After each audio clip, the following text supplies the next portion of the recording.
Hello दोस्तों, क्या हाल चाल। मैं विपुल राम शर्मा एक बार फिर आप लोगों का स्वागत करता हूं आपके अपने इस प्यारे से परिवार ऑफिशियल वीआईपी क्लासेस में। दोस्तों स्वागत है आपका आज की क्लास में। और आज हम लेकर आए हैं सेट नंबर 3। जितने भी विद्यार्थी यूपी बोर्ड 12th का एग्जाम देने वाले हैं 2023 में, उन सभी के लिए हमने ये सीरीज चला रखी है जिसका नाम है तिरंगा सीरीज। और इसमें हम आपको सेट के अनुसार पेपर सोल्व कराना बता रहे हैं, ठीक है। इससे पहले 2 सेट मैंने आपको कंप्लीट करा दिए हैं। आशा है आपको बहुत अच्छे से क्लियर हुए होंगे हर क्वेश्चन, ठीक है। जो क्वेश्चन मैं करा चुका हूं उसको रिपीट मैं आगे नहीं कराऊंगा, ये मैंने आपको पहले भी बताया था, ठीक है।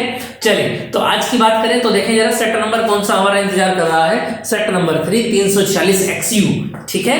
हम जानते हैं इसका पूर्णांक 70 नंबर का पेपर होता है, 30 नंबर का प्रैक्टिकल होता है। समझ में आई कि नहीं आई बात समझ में? चलो, और प्रैक्टिकल में आपके अपने टीचर से कैसी सेटिंग है उसके अकॉर्डिंग ही आपका नंबर मिलते हैं, आप सभी लोग जानते हैं बात, है ना। चलिए आज के टॉपिक की बात करते हैं। देखिए एक एक क्वेश्चन सबसे पहले ऑब्जेक्टिव उनको मिलता है और फिर 1-1 मार्क्स के क्वेश्चन मिलते हैं। ऐसा मैंने आपको बता दिया। टोटल नंबर ऑफ क्वेश्चंस कितना होता है? 9 होते हैं, जिनमें से मैंने आपको बताया 3 घंटे आपको मिलेंगे पेपर को सोल्व करने के लिए। और जैसे जैसे मैं आपको वीडियोस बना करके दे रहा हूं ऐसे ही आपको प्रैक्टिस करनी है कि इतने टाइम में हमको इतना पेपर कंप्लीट करना ही करना है, ठीक है। जैसे 3 घंटे हमको मिलेंगे तो हम प्रैक्टिस जो करेंगे वो कोशिश करेंगे 2.5 घंटे में हम अपना कंप्लीट कर सकें, तभी तो आधा घंटा एक्स्ट्रा दे पाएंगे एग्जाम में, है ना। थोड़ा प्रेशर भी हो जाता है, उसको भी हमको हैंडल करना होता है, ठीक है। तो बस चलो, बिल्कुल भी आप लोगों को घबराना नहीं है। बिल्कुल जैसे मैं आपको बता रहा हूं कि आपको डिवाइड करने दें क्वेश्चंस को, जैसे 1 से लेके और 4 तक के क्वेश्चन एक वीडियो में कंप्लीट करा रहा हूं मैं आपको। फिर 5 से लेके 6 तक के 7 तक के क्वेश्चन, क्योंकि बड़े बड़े 5 और 6 में अलग अलग पार्ट हो जाते हैं ना, और मैं आपको दोनों यहाँ पर करा रहा हूं। आपको तो एग्जाम में एक ही करना है ना। तो 5 और 6 को एक डिवाइड कर लेंगे और उसके बाद 7, 8 और 9 को एक में डिवाइड कर लेंगे, ठीक है। इस तरीके से आप डिवाइडेशन करके सोल्व कर सकते हैं एग्जाम को। चलिए बात करते हैं आज की। तो पहला क्वेश्चन हमको मिल जाता है एमसीक्यूज में, है ना। देखिए पहले क्वेश्चन में क्या बोला गया, खंड ए। एक एक पॉइंट को जल्दी से देखते हुए चलेंगे। खंड ए, है ना, और इसका क्या प्रश्न है। और प्रश्न में पूछा गया है कि विद्युत विभव का मात्रक है जूल पर कूलाम, जूल इंटू कूलाम, और वोल्ट पर मीटर या जूल पर कूलाम इंटू मीटर। वह सीधी सी बात पता है क्या पूछा है, वोल्ट विभव पूछा है। और V बराबर क्या होता है बताना जरा, W/Q। अगर मैं बात करूं W की तो W होता है जूल और Q का मतलब होता है कूलाम। तो यानी कहने का मतलब यह है कि आज का आंसर क्या बन जाता है, जूल पर कूलाम। क्लियर बात समझ में आई? तो इसके अकॉर्डिंग इसका आंसर हो जाता है ए, यहां पर क्लिक हो जाता है इसका, ठीक है। चलो जी ख पर आ जाते हैं। क्या बोला गया नेक्स्ट क्वेश्चन आपकी स्क्रीन पर है। यदि कार्बन का प्रतिरोध इतना है, ये आपके सिलेबस में है नहीं, ये कार्बन प्रतिरोधक इसको हटा दो, ठीक है। ये आपके सिलेबस में है नहीं, गैप पर आ जाते हैं। देखें जल्दी से जरा नेक्स्ट क्वेश्चन। 10 ओम प्रतिरोध, चलो R बराबर 10 ओम दे दिया भैया, ठीक है। और पूछा क्या गया है, 10 हेनरी प्रेरकत्व, यानी L का मान भी कितना दे दिया, 10 हेनरी दे दिया है। और पूछा क्या, स्वप्रेरक की कुंडली है, 50 वोल्ट की कुंडली है, यानी V बराबर कितना दे दिया, 50 वोल्ट दे दिया। और पूछा क्या कि बैटरी से जुड़ी है, बैटरी में संचित ऊर्जा बताइए, U बराबर क्या। जल्दी से बताइए, संचित ऊर्जा का फॉर्मूला कितना होता है, U बराबर ½ Li²। यही तो होता है कुंडली में संचित ऊर्जा, है ना। चले तो ध्यान रखेंगे अब U बराबर कितना होता है, ½ चलो अब देखो जिस की वैल्यू है उसको तो लिखते चलेंगे। I की वैल्यू नहीं है ना, तो I को मैं लिख सकता हूं क्या, V/R, और दोनों का स्क्वायर है, यानी U = ½ अब L की वैल्यू बोलो ऊपर से कितनी है, 10 हेनरी। चलो जी, और V का कितना है बोलो, 50, 2 बार लिखा है तो 50 × 50 इसको लिख सकते हैं बेटा जी। और R कितना है बोलो, 10, स्क्वायर है तो 10 × 10, 0 से 0 कैंसिल हो गए, इधर भी और इधर भी।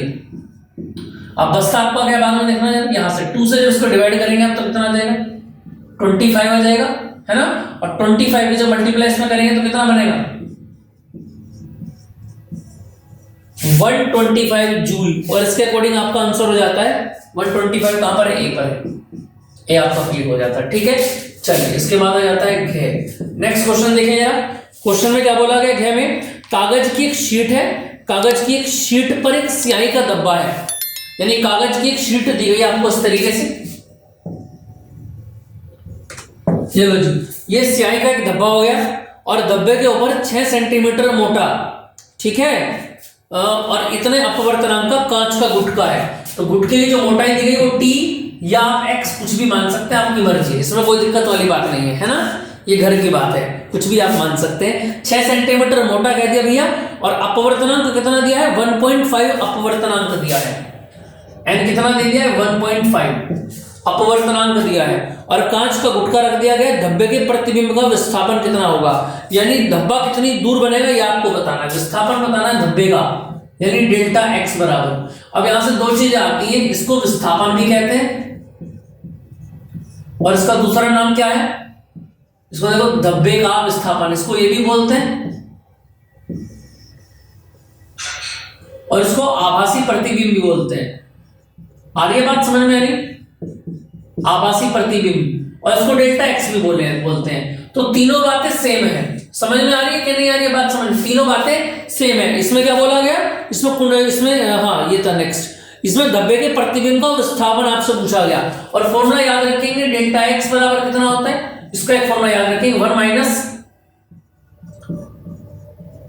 n1/n2 इंटू टी, है ना। n1 की बात यहां पर नहीं की गई है, तो इसके अकॉर्डिंग हम इस n1 को यहां पर मान लेंगे 1, ठीक है भैया जी, और n2 हो गया 1.5, यानी डेल्टा x बराबर 1 माइनस, बोलो n1 कितना है 1 और n2 कितना है 1.5, और n2 में t कितना है बोलो 6। तो यहां से जब आप इसको हटाएंगे तो ऊपर 0 आ जाएगा, और 15 एकम 15 में से 10 गए, कितना बचा बोलो कितना बचेगा, 15 में से 10 गए तो 5/15 गुणा 6, और 5 कितना बन जाएगा, 5 3 15 और 3 दूनी 6, तो क्या बन जाएगा, विस्थापन कितना निकल के आ जाएगा 2 सेंटीमीटर इसका विस्थापन निकल के आ जाएगा, क्या आ जाएगा 2 सेंटीमीटर इसका विस्थापन, और उसके अकॉर्डिंग आपका आंसर हो जाता है बी, एकदम करेक्ट। ठीक है बेटा जी, चलिए नेक्स्ट क्वेश्चन पर आ जाते हैं।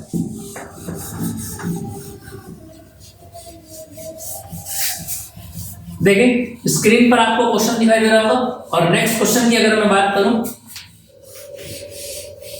तो क्या पूछा गया क्वेश्चन में, क्वेश्चन नंबर 10, क्वेश्चन में पूछा गया है कि दो स्रोत कला संबंध यानी कोरेंस है ना, होते हैं यदि वे तरंगे उत्पन्न करती हैं। दो स्रोत कला संबंध होते हैं यदि वे तरंगे उत्पन्न करती हैं, क्या उत्पन्न करती है देखें जरा, अगर हम बात करें एक समान तरंग दैर्घ्य, एक समान तरंग दैर्घ्य तो कर ही नहीं सकती है, क्योंकि जितनी पहली चली, समान तरंग दैर्घ्य का मतलब क्या है, जितनी पहली चलेगी दूसरी भी उतनी चलेगी, है ना, कोई कोण बनेगा नहीं बीच का, और एक समान वेग से, एक समान आवृत्ति से, नियत कलांतर से। देखो दो कला संबंध का मतलब क्या होता है,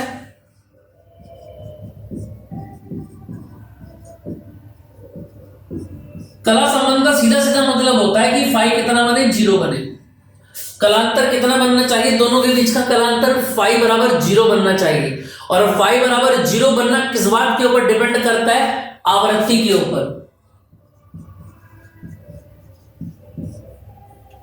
एक समान आवृत्ति। तो ऑप्शन आपका कौन सा सही रहेगा, एक समान आवृत्ति वाला।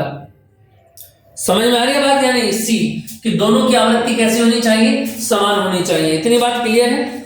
आवृत्ति समान होगी तो कलांतर कैसा बनेगा, 0 बनेगा। चलो नेक्स्ट आ जाता है 6।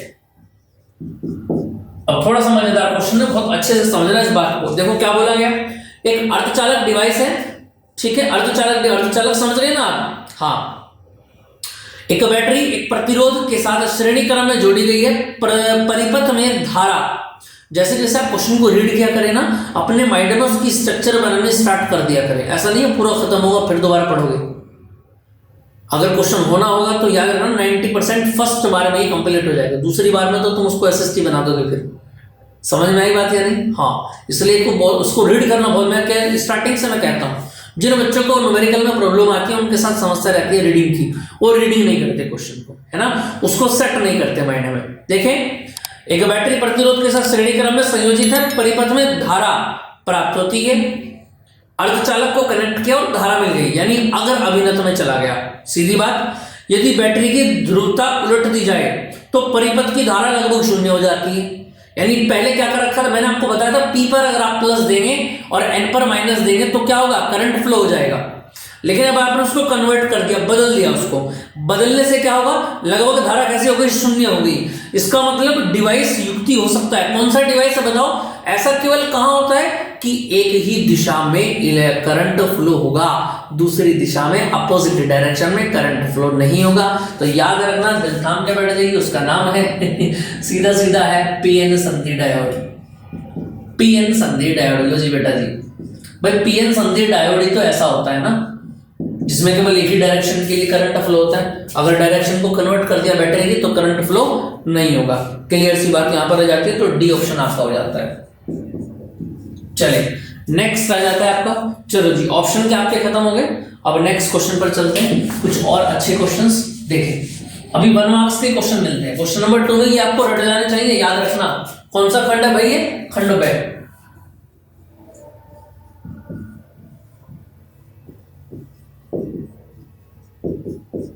दूसरे का क्या है? और दूसरे के क्या में बोला गया कि विद्युत चुंबकीय तरंगों में चुंबकीय ऊर्जा घनत्व का सूत्र लिखिए। समझ में आ रही बात या नहीं? ऊर्जा घनत्व क्या होता है बोलो? ऊर्जा घनत्व 2 तरीके के होते हैं, इलेक्ट्रिक फील्ड में अलग होता है और मैग्नेटिक फील्ड में अलग होता है। आ रही बात? कौन से का पूछा उसने? विद्युत चुंबकीय तरंगों में चुंबकीय ऊर्जा घनत्व का सूत्र लिखिए। विद्युत चुंबकीय तरंगों के लिए पूछा गया, याद रखना।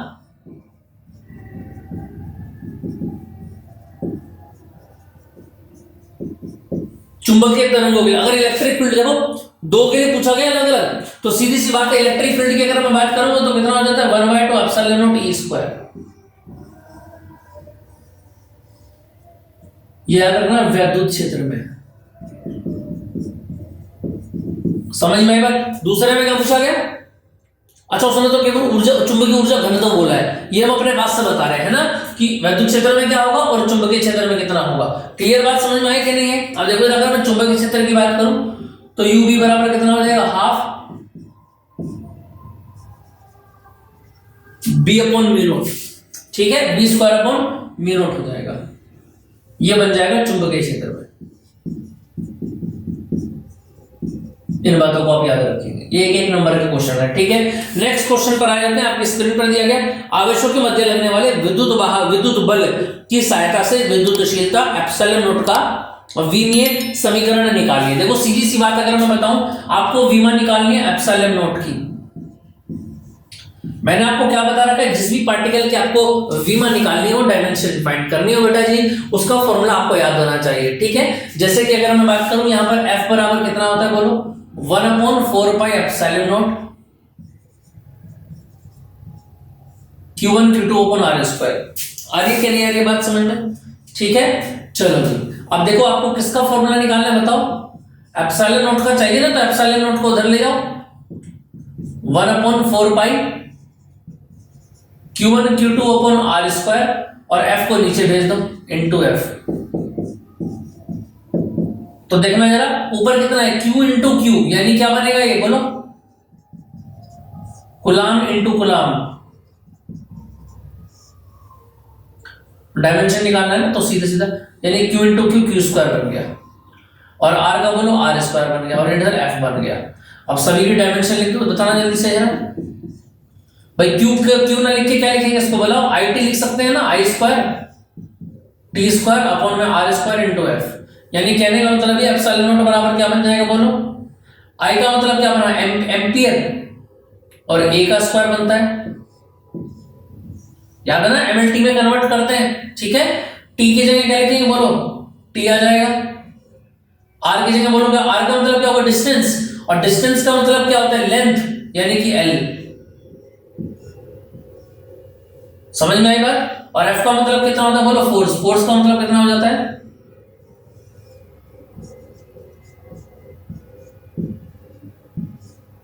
MLT minus. तो इसको पूरे को उठा के ऊपर ले जाओ, जब ऊपर ले जाओ तो क्या बन जाएगा बोलो, M-1 और L की पावर कितनी हो जाएगी बोलो, 2 और 1 3। 3 को जब ऊपर ले जाएंगे तो L की पावर -3। T बोलो कितना बनेगा, -2 ऊपर जाके 4 बन जाएगा, 2 और 2 4 बन जाएगा। और A की पावर कितनी बनेगी बोलो, 2 बन जाएगी। आई बात समझ में आई? तो इसके अकॉर्डिंग आपका आंसर हो जाता है ये। ठीक है, इसको आप याद रखें, यही आपका आंसर बन जाता है। यहां से क्लियर है कि नहीं, यही बात समझ में? देखना जल्दी से जरा, क्लियर है कि नहीं बताओ? इतना समझ में आ रहा है सभी को? यहां तक कोई दिक्कत किसी को? समझने में कोई दिक्कत तो नहीं है ना? चलो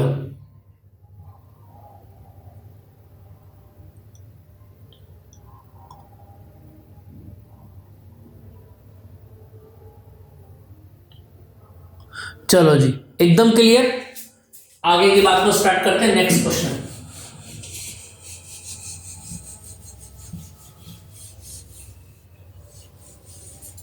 क्वेश्चन नंबर 2 में आ जाते हैं। इसके बाद बेटा जी गए, और गए में क्या पूछा गया देखिए जल्दी से यार।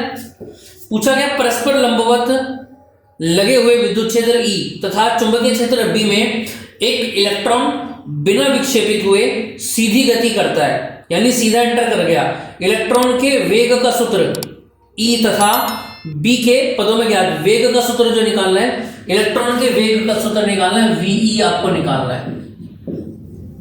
समझ में आई बात? और किस किस के पदों में निकालना है? E के और B के पदों में निकालना है। आई बात समझ में? नहीं क्लियर है? नहीं बात? तो देखना जरा करिए, मैं यहां से बोलूं, सीधी सी बात है। इलेक्ट्रॉन पर अगर बल लगेंगे, भाई इलेक्ट्रॉन के ऊपर जो बल लगेगा वो क्या क्या बताया उसने? एक तो विद्युत क्षेत्र लगाया, एक तो वैद्युत क्षेत्र में लगेगा। वैद्युत क्षेत्र में कौन सा बल लगेगा? Fe। और वैद्युत क्षेत्र में इलेक्ट्रॉन पर कौन सा बल लगता है? बोलो। Fe बराबर E/E। इक्वेशन नंबर 1 बन गई। दूसरा उसने कहां पर एंट्री करा है उसको? इलेक्ट्रॉन बिना विक्षेपित हुए और चुंबकीय क्षेत्र B में गति करता है। और चुंबकीय क्षेत्र B में अगर गति करेगा तो क्या बनेगा? बोलो। F बराबर BQ sin थीटा। यही तो होता है। Q की जगह E आ जाएगा और V। क्या थीटा के बारे में कोई बात की गई है? नहीं। लेकिन जब एंटर करेगा तो एंगल कितना बनाएगा? बोलो। 90 डिग्री का एंगल बनाएगा। और FV बराबर कितना बन जाएगा? बोलो। BEV। Equation number 2। अब देखो, फर्स्ट इक्वल टू सेकंड के होगा कि नहीं होगा? यानी कि FE बराबर किसके हो जाएगा? बोलो। FB के हो जाएगा। और FE बराबर कितना बनेगा? बोलो। E/E। और B बराबर कितना बनेगा? बोलो। BEV। क्या निकालना है आपको? वेलोसिटी निकालना है ना? तो वेलोसिटी जब आप निकालेंगे तो वेलोसिटी कितना बन जाएगा? बोलो। V बराबर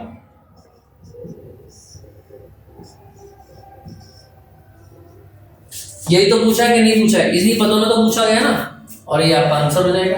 V बराबर E/BE²। क्लियर बात समझ में आई कि नहीं है?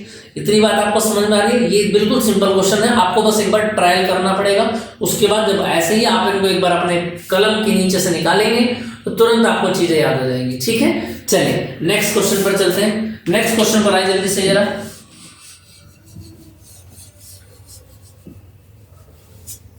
के बाद आ जाता है भैया जी घ। देखिए स्क्रीन पर क्वेश्चन क्या बोला गया? ध्रुवण कोण का मान क्या होगा? आपतित अध्रुवित प्रकाश किरण √3 अपवर्तनांक वाले पदार्थ पर गुजर। ये तो सिलेबस में नहीं है ध्रुवण कोण, लेकिन फिर भी आएगा ना। म्यू बराबर क्या होता है? tan IP होता है। क्या होता है इसका फॉर्मूला? म्यू बराबर tan IP, है ना? तो सीधा वहां से आप निकाल सकते हैं। चलें नेक्स्ट क्वेश्चन पर आ जाते हैं। Question number day. चलो जी, डे में क्या पूछा गया देखें यार। हाइड्रोजन परमाणु की प्रथम कक्षा के इलेक्ट्रॉन की ऊर्जा -13.6 है। पहली कक्षा की ऊर्जा यानी E1 बराबर -13.6 इलेक्ट्रोवोल्ट बोला गया। ठीक है, इसको चेंज करो। नेक्स्ट देखें यार क्या बोला गया। और इसकी तीसरी कक्षा की ऊर्जा बताइए। E3 बराबर क्या? इलेक्ट्रॉन के बारे में और कुछ दिया गया इसमें? नहीं, जो कुछ नहीं दिया गया। तो देखना जरा, अगर मैं फॉर्मूला बनूं तो E बराबर कितना होता है? -13.6/n²। यही तो होता है। अगर मैं E3 बनूं तो देखना जरा, -13.6 कितना आ जाएगा भैया जी? N1 का अगर ये 1 है तो 1 आ जाएगा कि नहीं आएगा? 3 है तो यहां पर कितना आ जाएगा? 3 आ जाएगा। यानी E3 बराबर 3 3 9, और 9 से इसको डिवाइड कर दो। बोलो कितनी बार कट जाएगा? पहले तो 9 बार कटेगा। 1.5 इसका आंसर आ जाएगा इलेक्ट्रोवोल्ट। क्लियर है? 1.5 इलेक्ट्रोवोल्ट। क्लियर है? चले नेक्स्ट आ जाता है। सेकंड का कौन सा क्वेश्चन है? चेक। और क्वेश्चन नंबर 4 में बोला गया है क्या कि प्रकाश के विवर्तन से क्या तात्पर्य है। देखो याद रखना, इसके आगे क्या लिखा हुआ है? 1 मार्क्स लिखा हुआ है। केवल 1 नंबर में आपको बताना है कि प्रकाश के विवर्तन से क्या तात्पर्य है। क्लियर बात समझ में है कि नहीं है? देखो याद रखना, इसको मैं आपको बताता हूं। जब भी कोई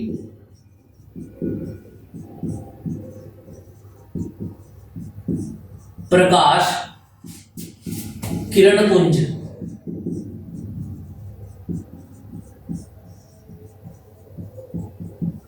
किसी अवरोध या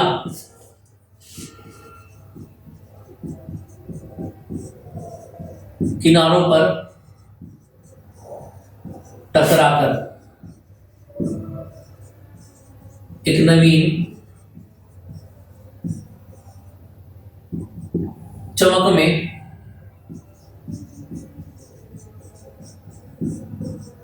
प्रदर्शित होता है तो यह घटना क्या कहलाती है? विवर्तन कहलाती है। क्लियर है? इतनी बात समझ में? यही इसमें पूछा गया। ठीक है, चलिए इसके बाद नेक्स्ट आ जाता है खंड से। और खंड से में तीसरे के क्या में पूछा गया? क्या पूछा गया देखें जरा। क्वेश्चन में बोला गया वैद्युत द्विध्रुव P के वेक्टर P के द्विध्रुव की अक्ष में केंद्र से r दूरी पर वैद्युत विभव का व्यंजक बताइए। तो देखो अक्षीय रेखा पर, याद रखना अक्षीय रेखा पर पूछा गया ना, r दूरी पर अक्षीय रेखा पर विभव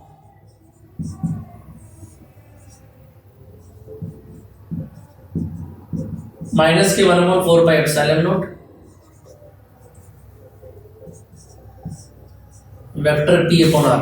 और तो कुछ नहीं बोला गया ना, vector P upon r square.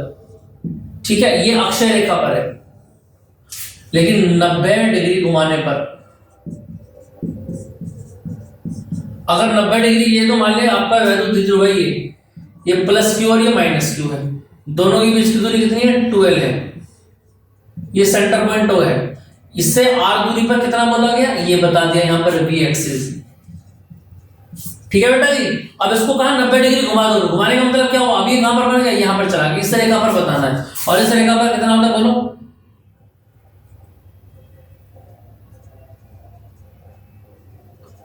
इस रेखा पर कितना होता है? हमेशा 0 होता है। समझ में आया कि नहीं है बात? समझ में? यहां तक किसी को कोई दिक्कत? नेक्स्ट टॉपिक पर चले। चलो जी देखिए जरा नेक्स्ट क्वेश्चन में क्या पूछा गया। तीसरे के ख्याल में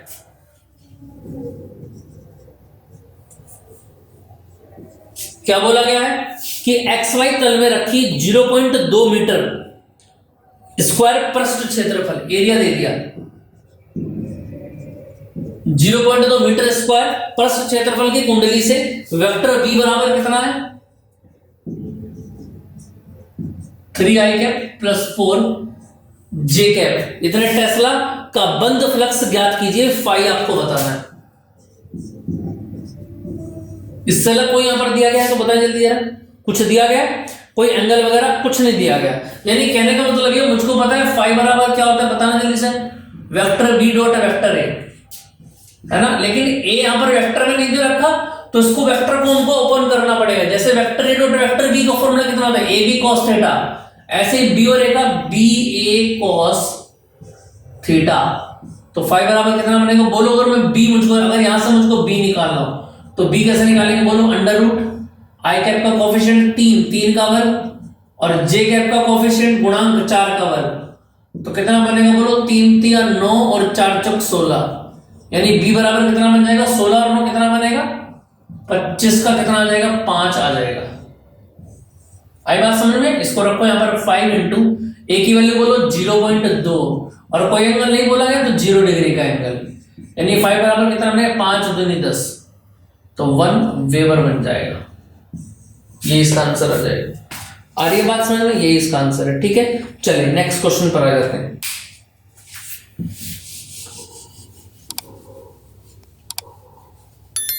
देखिए जरा नेक्स्ट क्वेश्चन में क्या बोला गया, गैस रेडियो एक्टिव पदार्थ के नमूने का क्षय नियतांक लैम्डा है, इसकी अर्ध आयु तथा औसत आयु का सूत्र लिखिए। ठीक है, ये सिलेबस में नहीं है, 2 नंबर में पूछा गया है।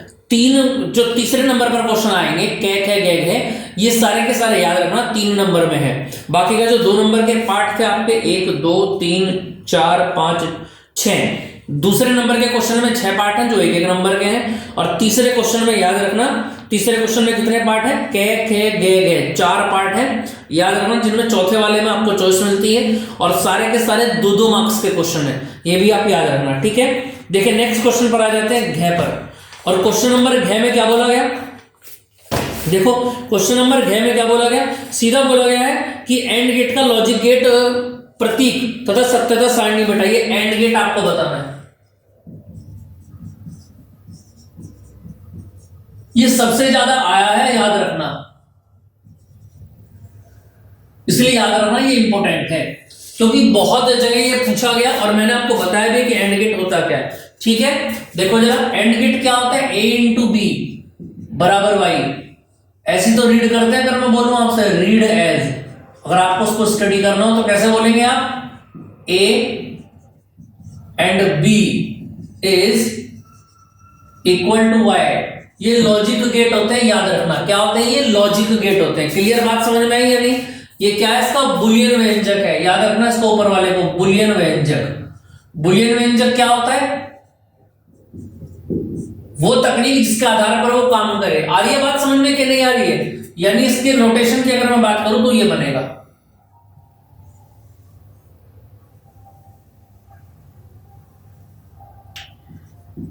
ए है, ये बी है, और यहां से कौन एंटर होगा, वाई एंटर होगा। आई बात समझ में, ये एंड गेट हो गया, क्या हो गया, ये एंड गेट हो गया। और इसकी अगर मैं सत्यता सारणी बनाऊं, क्या बनाऊं, सत्यता सारणी या सत्यता सूची। तो सूची बनाने से पहले आपको एक सर्किट बनाना पड़ता है, जैसे कि मैंने आपको बताया था, और इस सर्किट में आपको ये सर्किट का डायग्राम जरूर याद रखना, ये क्वेश्चन मैंने आपको करा रखा है।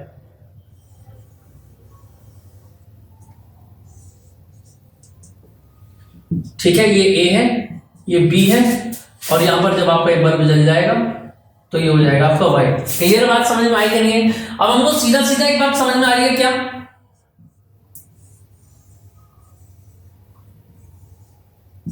ए है, बी है, और ये वाई है। देखो अब देखने से यहां पर एक बात समझ में आ रही है क्लियर। अगर मैं बोलूं ए को मैंने बंद कर दिया और बी को मैंने खोल दिया, तो करंट ए से तो पार चला गया, क्योंकि बंद कर दिया हमने, इस पर तो चला गया, तो ए तो 1 हो गया, लेकिन बी खुला हुआ तो बी से आगे गया नहीं, तो बी पर 0 हो गया, तो बल्ब नहीं जलेगा। इस बार मैंने उल्टा कर दिया, ए को खोल दिया और बी को बंद कर दिया, अब भी करंट पास नहीं हो तो बल्ब यहां पर नहीं जलेगा। और तीसरे वाले में लास्ट में मैंने क्या किया, दोनों को खोल दिया, कोई करंट जलने का मतलब है ही नहीं। क्लियर बात समझ में आई। और लास्ट वाले में जब मैं दोनों को ऐड कर दिया, ए को भी ऐड कर दिया और बी को भी ऐड कर दिया, ऐड करने के बाद क्या होगा, बल्ब जो है आपका जल जाएगा, और यही आपकी बन जाती है एंड गेट की सत्यता सारणी या सत्यता सूची। ये हो जाता है आपका बुलियन व्यंजक, और ये हो जाता है, इसको आप कैसे पढ़ेंगे, और ये हो जाता है इसका नोटेशन। क्या हो जाता है इसका नोटेशन, जिसको आप हिंदी में बोलते हैं संकेत। क्या बोलेंगे इसको आप, संकेत बोलेंगे। आ रही है बात समझ में। और ये हो जाता है आपका एंड गेट। यहां तक को दिक्कत हो तो बताएं जल्दी जरा। इस तरीके के क्वेश्चन एग्जाम में पूछे जाते हैं, ये मैंने आपको पहले भी बताया था। ठीक है, चलिए नेक्स्ट पर चलते हैं, 4th क्वेश्चन पर आ जाते हैं अपना। ये समझ में आ गया होगा, इसका स्क्रीनशॉट लेना चाहे तो ले सकते हैं आप लोग। ठीक है, बाकी इसके नोट्स बना रहे हैं तो ज्यादा अच्छी बात है, और जिन बच्चों ने सोल्व कर लिया है उनके लिए तो बहुत अच्छी बात है। ठीक,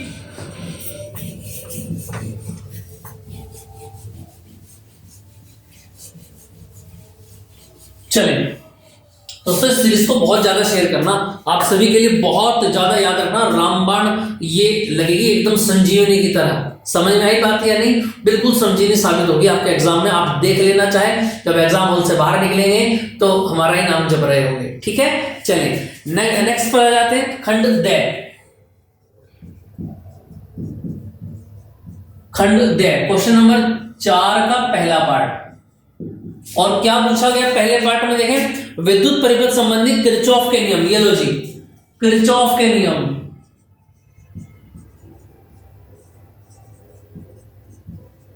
चौथे नंबर से थोड़े से लघु क्वेश्चन आने स्टार्ट हो जाते हैं, ये बात आप भी आप नोट करके रखेंगे, ठीक है। तो पहला नियम और दूसरा नियम, दो नियम है यहां पर, याद रखना। अगर मैं बात करूं प्रथम नियम की, तो इसको चाक का नियम भी कहते हैं। क्या कहते हैं? चाक का नियम भी कहते हैं, समझ में। और दूसरे नियम को कहते हैं वोल्टा का नियम, वोल्टता का नियम। मैं दोनों बताता हूं आपको भी क्या क्या है, दोनों देखो। अगर मैं बात करूं पहले नियम की, तो पहले नियम में ये बात बताई गई क्या, कि संधि की ओर आने वाली जितनी भी धाराएं होंगी, जैसे ये O है, एक करंट आ रहा I1, एक करंट आ रहा I2, एक करंट निकल गया I3, एक निकल गया I4 और एक निकल गया I5। यानी कहने का मतलब ये है क्या, कि देखो मैं बोल के बता रहा हूं, लिखना ही रहा हूं यहां पर, आप जिन पर जो नोट्स बना रहे हैं वो लिख सकते हैं। क्या? किरचॉफ के प्रथम नियम के अनुसार बेटा जी, संधि की ओर आने वाली धाराओं का बीजगणितीय योग, जैसे आने वाली कौन कौन सी है, I1 और I2। आप याद रखना इस समय कहां पर खड़े हुए हैं, बिल्कुल बीच में खड़े हुए हैं। आई बात समझ में आई? संधि की ओर आने जो आपकी तरफ को धाराएं आ रही हैं, यानी कि I1 और I2, इन दोनों का योग जो है, ये तो आ रही है। अब आपके पास से जितनी धाराएं जा रही हैं, समझ में आ रही है कि नहीं आ रही बात समझ में? जाने वाली कौन कौन सी देखना जरा, अगर मैं बोलूं, यहां से खड़े हैं आप देख रहे हैं, यहां से जाने वाली, ओहो ये अटक गया, जाने वाली कौन कौन सी देखो जरा, I3, I4, I5, इन तीनों का योग बता दो। That is I3, I4 and I5। Clear बात समझ में? आईफोन 6 नहीं, 6 नहीं है इसमें भी, ठीक है, 5 तक हमारा काम है। तो ये क्या बन गया आपका, किरचॉफ का प्रथम नियम। अब एग्जाम में ऐसा भी क्वेश्चन बन सकता है कि ये 5 करंट आपको दे रखे हैं, 5 में से कोई भी 4 आपको दे दे, और जो आपके नेक्स्ट 5वां जो है वो आपसे पूछ ले। क्लियर है? दोनों बातों के लिए तैयार रहना है। ये किरचॉफ का प्रथम नियम हो जाता है। और द्वितीय नियम क्या बात कहता है,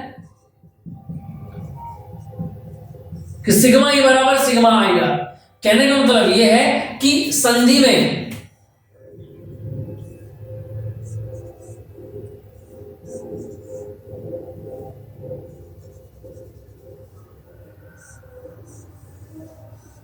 ये लूप 1 हो गया और ये लूप 2। लूप का मतलब क्या होता है, चारों तरफ से घिरी हुई आकृति। ये बैटरी का प्लस, ये माइनस, बैटरी का प्लस, बैटरी का माइनस। जितने लूप होते हैं याद रखना, उतनी आपकी समीकरणें बनेगी। मैं फिर आपको बता रहा हूं, जितने लूप होंगे उतनी आपकी समीकरणें बनेगी। कितने लूप है? 2 लूप है ना, तो 2 समीकरणें बननी तय है। और दोनों समीकरणों में क्या लगाना है आपको, सिग्मा ई बराबर सिग्मा आई आर। जैसे कि अगर मैं बात करूं, एक प्रतिरोध यहां पर ये हो जाता है R1 और ये R2, और एक प्रतिरोध यहां पर हो गया R3। यहां से करंट निकला, हर बैटरी के प्लस से एक नया करंट निकलेगा, जैसे ऐसे I1 निकला, और यहां से करंट दूसरा करंट है तो I2 निकला। लेकिन जब आगे जाएंगे तो क्या जाएंगे बोलो, I1 ऊपर से आ रहा है, नीचे से I2 आ रहा है, तो ये करंट इसमें होके जाएगा। और यहां पर भी क्या, यहां तक भी क्या रहेगा, I1 प्लस I2 रहेगा। लेकिन जैसे ऊपर जाएगा I2 कहेगा मेरा घर तो आ गया, I1 कहेगा ठीक है तो मैं आगे जाता हूं, ये I1 यहां पर आ गया।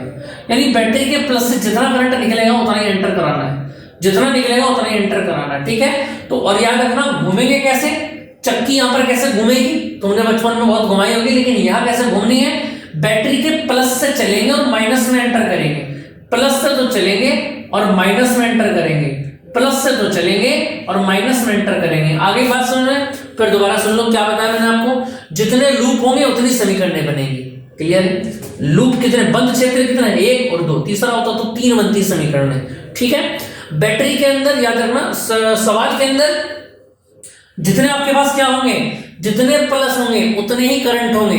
यानी जितनी बैटरीज आपने जोड़ रखी हैं, हर बैटरी से नया करंट निकलेगा। 1 और 2 बैटरी है तो 2 ही करंट है, I1 और I2, I3 यहां पर नहीं आएगा। तो जैसे अगर मैं बात करूं लूप 1 में, तो पहली लूप में जब आप लगाएंगे सिग्मा ई बराबर सिग्मा आई आर, तो क्या रहेगा बोलो, वोल्टेज तो 0 है, तो सिग्मा ई तो 0 हो गया, है ना। क्लियर बात समझ में आई? अच्छा इसमें तो है भाई, ये E1 है और E2 है, 0 कहां से हो गया? देखो हमारा फॉर्मूला क्या है, सिग्मा ई बराबर सिग्मा आई आर। तो लूप 1 की अगर मैं बात करूं, देखो यहां से घूमना स्टार्ट किया आपने, जब यहां से चले तो E1 क्या था, प्लस का था। चलो जी, यहां से घूम कर क्या है, अभी E जोड़ रहे हैं केवल हम, है ना, तो E तो 2 ही है इस पूरे के अंदर। ये यहां से चले यूं और यूं और यूं और यूं, जब यहां से यूं आ रहे थे तो हम आए यूं, लेकिन बैटरी प्लस कह रही है इधर को चलो, तो E2 कैसा है, माइनस का है, ठीक है। चलो घूम का आ गए, ई खत्म हो गया। अब आई आर पे चलते हैं, यानी जब यहां से चलना स्टार्ट किया तो R1 मिला, प्रतिरोध R1 में करंट जा रहा है कितना, R1 जा रहा है, ठीक है। तो I1 इंटू R1 हो गया। इधर से घूमकर जब हम यूं गए अंदर, लेकिन ये आ रहा था बाहर, तो ये बन गया I2 इंटू R2। दोनों समझ में आए कि नहीं है? समीकरण नंबर 1 यहां पर बन गई। क्लियर बात समझ में आई? यानी कहने का मतलब यह है जो चीज हमारी विपरीत दिशा में होगा गति की, वो माइनस में हो जाएगा, ठीक।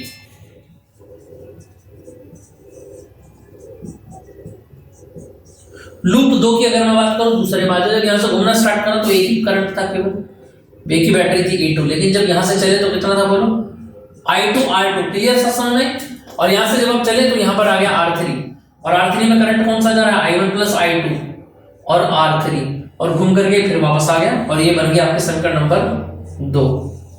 क्लियर बात समझ में आई कि नहीं है? जल्दी से बताएं जरा, इतनी बात समझ में आ रही है? यही आपका आंसर हो जाता है यहाँ पर, और यही बोधता का नियम है। क्लियर बात समझ में? इतनी बात समझ में आगे होगी। चलिए जल्दी से जरा आगे, इतनी बात अगर क्लियर है तो फिर आगे की बात को स्टार्ट करते हैं। देखिए जरा नेक्स्ट, इसका स्क्रीनशॉट लेना चाहे तो आप ले सकते हैं, है ना। चलिए कमेंट जरूर किया करें आपको हमारी वीडियोस कैसी रही है, आपके किसी काम आ भी रही है या नहीं आ रही है, ठीक है। चलिए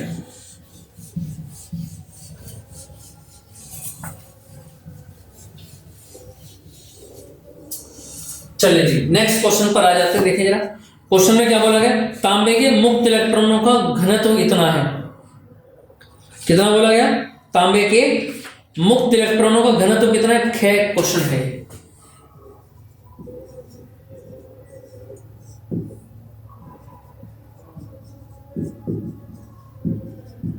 एट 8.5 इंटू 10 की पावर 28 मीटर की घात 3, ठीक है। आगे क्या बोला गया, इसमें बोला गया है कि 20 सेंटीमीटर की लंबाई है, यानी L बराबर कितना हो गया, 20 सेंटीमीटर। 10 की पावर -2 से मल्टीप्लाई करेंगे तो ये हो जाएगा 2 इंटू 10 की पावर -1 मीटर हो जाएगा, ठीक है। नेक्स्ट में क्या बोला गया, तथा अनुप्रस्थ परिच्छेद का क्षेत्रफल कितना है, 1 मीटर स्क्वायर। एरिया बराबर कितना हो जाएगा, सेंटीमीटर स्क्वायर, यानी 1 इंटू 10 की पावर -4 मीटर स्क्वायर। आगे क्या बोला गया, तांबे के तार से होकर प्रवाहित धारा का मान ज्ञात कीजिए। आई आपको बताना है, ठीक है। प्रवाहित धारा आई का मान आपको बताना है, यहां से कितना आएगा, ठीक है भैया जी। चलो, और तार से 4 वोल्ट की बैटरी जोड़ी गई है। कितनी बैटरी जोड़ी गई है, 4 वोल्ट की बैटरी जोड़ी गई है, यानी कि ई बराबर कितना है,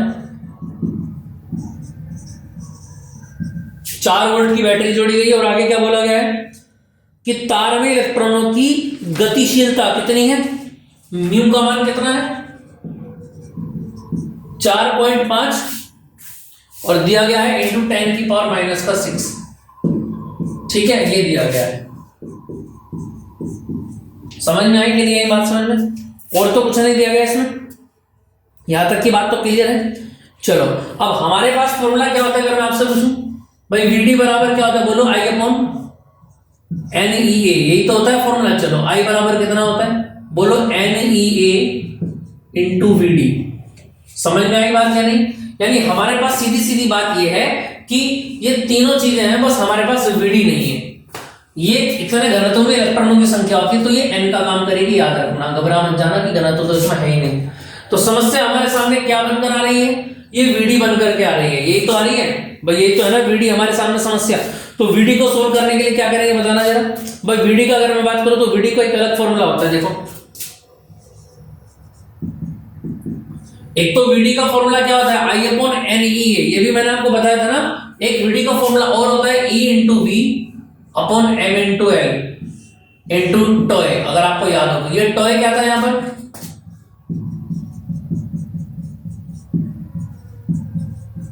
शादियों का मौसम चल रहा है तो थोड़ी बहुत ही तुमको आवाजें आ रही होंगी, तो बिल्कुल टेंशन मत लेना, एक कान से सुनते रहना और दूसरे कान से थोड़ा समझ आ गया निकाल देना, ठीक है। हाँ, वो आवाज में कई बार गड़बड़ी हो जाती है, हम कोशिश करते हैं पूरी की मेरे अलावा किसी और की आवाज ना आए, लेकिन फिर भी कई बार घुस जाती है, ठीक है। तो उससे तुम्हें कोई दिक्कत लेने वाली बात नहीं है, आपको सिर्फ मेरे द्वारा कहे गए शब्दों पर ध्यान रखना है। कौन सा गाना डीजे में बज रहा है उससे तुमको कोई टेंशन होने वाली नहीं होनी चाहिए, ठीक। चलिए देखें जरा, आपका स्वास्थ्य है ना, आपका हेल्थ बहुत ज्यादा जरूरी है। समझ में आ रही है बात या नहीं? क्योंकि एग्जाम आपके सिर पर है और बिल्कुल भी आपको ऐसा काम नहीं करना है जिससे आपकी हेल्थ पर कोई भी यहाँ पर दिक्कत बन जाए। ठीक, तो आपके पास देखेगा क्या क्या चीजें दे रखी है। अगर मैं पूछूं आपसे, क्या इसमें v की वैल्यू दे रखी है? सीधी सीधी v की वैल्यू दे रखी है इन्होंने, क्लियर दे रखी है कि नहीं दे रखी है? बट टॉय नहीं है मेरे पास, है ना। और टॉय का एक फॉर्मूला भी होता है, अगर आपको बताऊं, म्यू इंटू एम अपॉन ई। भाई टॉय का फॉर्मूला होता है कि नहीं होता है? अगर मैं बोलूं आपसे वीडी बराबर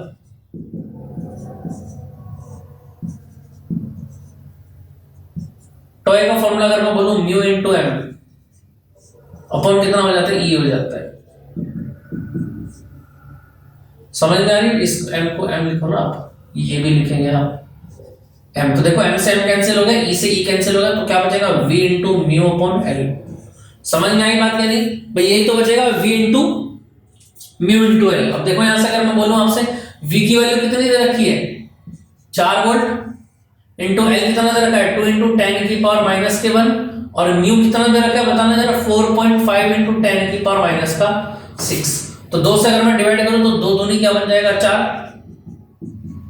और 45 दूनी क्या बन जाएगा? 90। 10 की घात माइनस 1, ऊपर जाके प्लस 1 हो जाएगी, यानी कि माइनस के 5। ये क्या आ गया? अनुगमन वेग आ गया, वीडी। क्या आ गया? अनुगमन वेग, जिसको अंग्रेजी में क्या बोलते हैं? ड्रिफ्ट वेलोसिटी बोलते हैं, याद रखना। क्या बोलते हैं? Drift velocity. तो आई बराबर कितना बन जाएगा बोलो? एन मैंने बताया आपको इलेक्ट्रॉनों की संख्या 8.5 इंटू 10 की पावर 28 इंटू ई बोलो 1.6 इंटू 10 की पावर माइनस के 19। और बोलो आगे यहां से क्या बन जाएगा? एरिया। एरिया कितना है बेटा जी? ये रहा 1 इंटू 10 की पावर माइनस का 4। Now that is the value of VD, that is 9 into 10 की power minus 5। I equal to, इसको आप सोल्व कर सकते हैं, कर लेंगे कि नहीं कर लेंगे? 8.5 को एक साइड ले लिया, 1.6 ले लिया, 9 ले लिया, 10 के जितने भी पावर थे सबको ऐड कर दो। जैसे यहाँ पर क्या बना? 28 है ना, और यहाँ पर सारे के सारे माइनस के तो ऐड हो जाएंगे। तो देखना जरा, अगर मैं बोलूं आपसे क्या? माइनस माइनस प्लस, भाई माइनस माइनस प्लस 5 और 4 क्या बन जाएगा? 9, और 19 और 9 कितने बन जाएंगे बताना जरा? 28। तो क्या बनेगा? एक तो प्लस का 28 और एक माइनस का 28, तो इससे कैंसिल हो गया। तो आई बराबर कितना आ गया? 8.5 इंटू 1.6, और आई बराबर कितना बनेगा?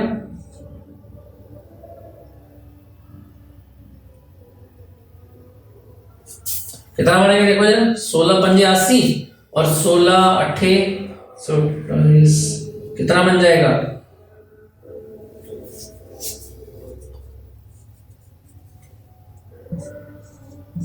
134, 1.34 के समथिंग आएगा इसका वैल्यू, इतने एम्पियर। समझ में आई बात या नहीं? ठीक है, क्लियर बात समझ में आ रही है? इसको आप सोल्व कर लेंगे, एक बार फिर भी चेक कर लेना कहीं कोई गड़बड़ी रह गई हो, बाकी थ्योरम बिल्कुल क्लियर है। ठीक, चलिए नेक्स्ट क्वेश्चन पर चलते हैं। ऐसे कंसेप्ट वाले क्वेश्चन आ जाते हैं कई बार, ठीक है, इनमें कोई दिक्कत नहीं कि प्रैक्टिस जब आप करेंगे तो आपके हाथों पर भी क्वेश्चन आराम से बैठ सकते हैं। ठीक है, चलिए नेक्स्ट आ जाते हैं ये। और गेम में क्या क्या पूछा गया देखिए, पहला पॉइंट बोला गया चुंबकीय प्रवृत्ति। 3 बातें एक एक करके कंप्लीट करते हुए चलेंगे। चुंबकीय प्रवृत्ति, अब चुंबकीय प्रवृत्ति याद रखना क्या होता है? काई एम होता है, काई एम। एक्स एम नहीं है, ये क्या है? ये काई है। क्या है ये? काई एम है। समझ में आई बात या नहीं? ठीक है, अब देखो होता क्या है, याद रखना इसका। मैं अगर आपको फॉर्मूला बता दूं तो क्या इसकी डेफिनेशन आप बना सकते हैं? काई एम बराबर क्या होता है? 1/h होता है। यानी कि कहने का मतलब ये है कि बाह्य चुंबकन तीव्रता के व्युत्क्रम को चुंबकीय प्रवृत्ति कहते हैं। समझ में आ गई बात या नहीं? क्लियर बात समझ में आ रही है कि नहीं आ रही है भैया जी? है ना, एग्जाम में पूछा जाता है, याद रखना इसको। ठीक है, चलिए नेक्स्ट पर आ जाते हैं। क्या बोला गया? दूसरी बात और पूछी गई है, चुंबकशीलता क्या होता है?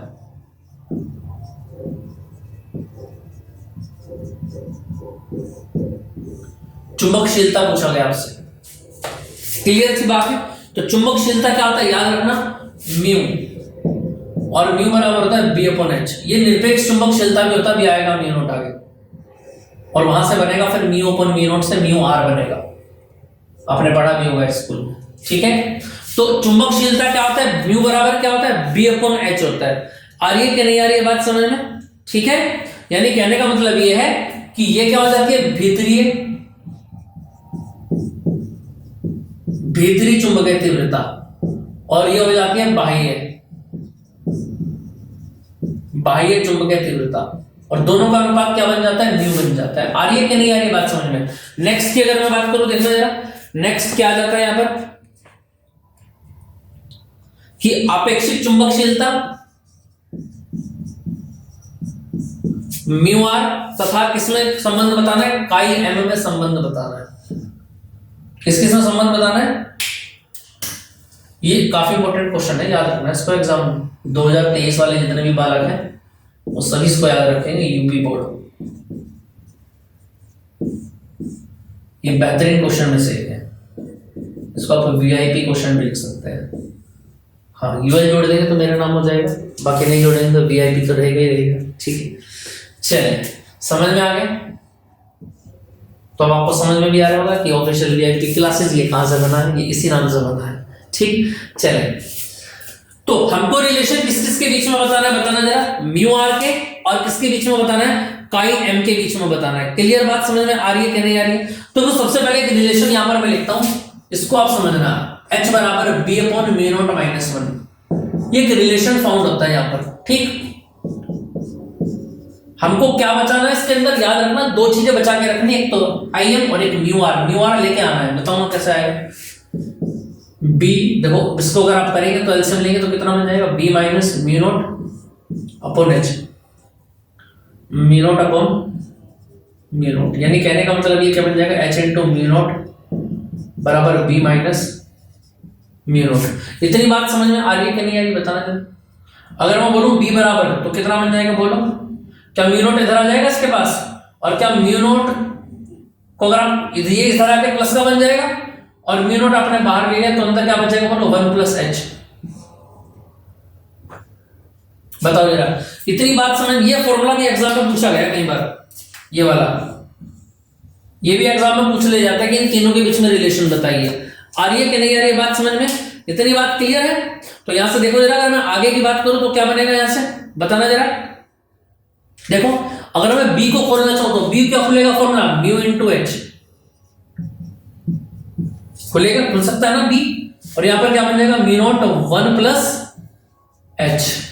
चलो जी, एक काम करते हैं, म्यू नॉट को नीचे ले आओ, इसके म्यू अपॉन म्यू नॉट आ गया, और ये वाला एच कहां चला गया, इधर नीचे आ गया। तो जब नीचे आ जाएगा तो 1 अपॉन एच आ जाएगा, और यहां पर 1 आ जाएगा।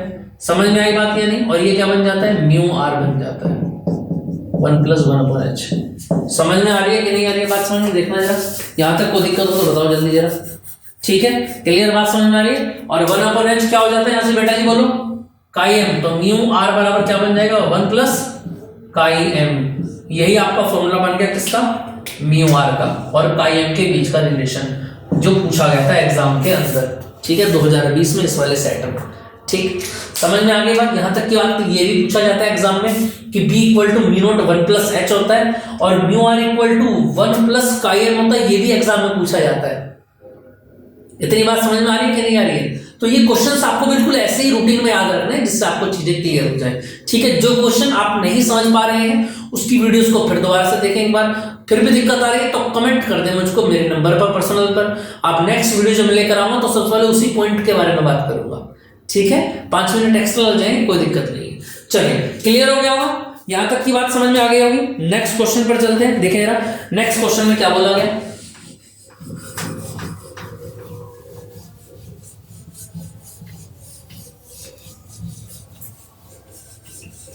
अब ये क्वेश्चन काई एम वाला और भी आएगा आगे, है ना। तो याद रखना, लेक्चर नंबर 7 में मैंने आपको ये बताया है, क्योंकि फिर वहां पर मुझको इस पर टाइम वेस्ट करना नहीं पड़ेगा। देखिए जरा नेक्स्ट क्वेश्चन में क्या बोला गया, क्वेश्चन नंबर घ। और घ क्वेश्चन में क्या बोला गया कि 12 सेंटीमीटर त्रिज्या, आर बराबर कितना है, 12 सेंटीमीटर, ठीक है। त्रिज्या के धारावाही वृत्ताकार पाश के केंद्र पर उत्पन्न चुंबकीय क्षेत्र B की तीव्रता कितनी है। B बराबर कितना हो जाता है,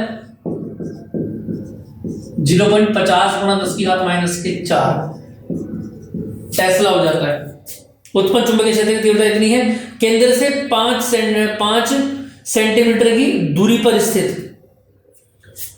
इसको x कह दो आप, 5 सेंटीमीटर यानी 5 × 10 की पावर माइनस के 2 मीटर, इतने मीटर की दूरी पर। ठीक है, क्या निकालना है? चुंबकीय क्षेत्र की तीव्रता ज्ञात कीजिए।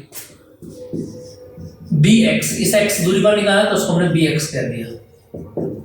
सिंपल सी बात है, यानी b तो दे रखा है ना, जो b दे रखा है वो कहां पर दे रखा है? एक बार फिर दोबारा देख लो, वृत्ताकार पाश के केंद्र पर, ये केंद्र पर है, सेंटर पर है, यानी इसको BO कह सकते हो या BC भी कह सकते हो उसको, है ना, BC भी कह सकते हैं, C का मतलब सेंटर होता है। क्लियर बात समझ में आई कि नहीं है? यहां तक कि अब यहां पर दिक्कत क्या, हमारे पास I नहीं है। क्या नहीं है? इस क्वेश्चन के अंदर I नहीं है। भाई x वाले फॉर्मेशन को कैसे करते हैं, अगर मैं बोलूं आपसे, अगर x वाले फॉर्मेशन को बोलूं तो कैसे करते हैं, बोलो जरा।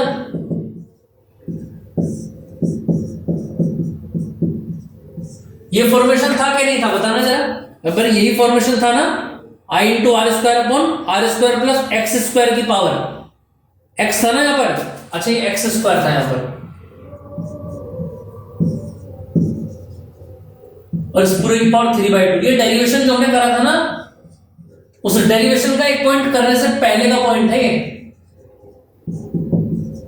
कभी बोलो कि पता नहीं कौन सा डेरिवेशन है, अगर आप डेरिवेशन को अपने देखेंगे तो वहां पर इसमें दिखा रखा होगा। ठीक है, जब उस r² की वैल्यू आप दोबारा पुट करते हैं तो वहां पर से निकल के आता है नीचे r² प्लस x² की पावर 3/2।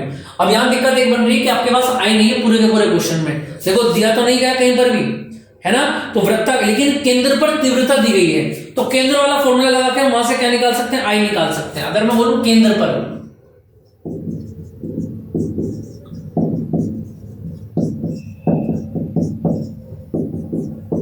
तो सेंटर पर क्या बनेगा, बोलो, μ0/2 × I/r। आपको क्या चाहिए? I चाहिए ना, तो एक काम कर लो, क्या, BC × 2 × r, और अपन में क्या आ जाएगा? μ0 आ जाएगा। I = यहां से बोलो μ0 की वैल्यू 4 × 10 की पावर -7, BC कितना बोलो ऊपर से 0.50 गुणा 10 की घात माइनस के 4, 2 × r की वैल्यू बोलो कितनी है ऊपर से 12 × 10 की पावर -2। यहां से सोल्व करके आप I निकाल देंगे, कर सकते हैं ना भैया इतना, तो यहां से I निकालेंगे, बस I को उठा के कहां पर, यहां पर देंगे, आपका B आ जाएगा। इसको घर से सोल्व करेंगे आप होमवर्क में, HW। ठीक है, इसको घर से सोल्व करना है, I की वैल्यू निकालेंगे और यहां पर रख देंगे, आपका क्वेश्चन सोल्व हो जाएगा। क्लियर?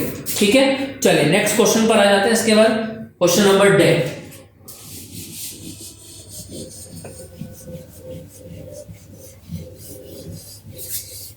देखो जी क्या बोला गया D क्वेश्चन, देखो स्क्रीन पर क्वेश्चन दे रखा है, एक बार क्वेश्चन को पढ़ें आप अपने आप जल्दी से जरा, इतना आ रहा होगा समझ में आपको, है ना, क्लियर है? देखिए जरा स्क्रीन पर क्या बोला गया है,